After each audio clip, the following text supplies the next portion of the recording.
Awesome. So I just had an issue that I really struggled with until I found the solution. And that is if you've got a business Facebook page and you get some messages in Messenger that have videos,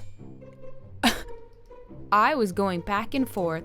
How the heck do I download this? My right click, play, unmute. I don't know if Windows has another solution, but it was not giving me anything. I can't reply.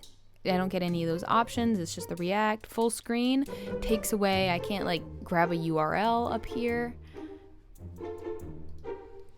The solution is simple, which I finally found by just playing around.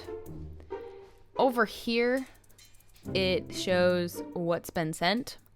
All you're gonna do is click on it over here, and there's a download button. And boom. Also, so see here, I don't think she uploaded this one in HD, so make sure your peeps upload in HD if you want it that way. Bye!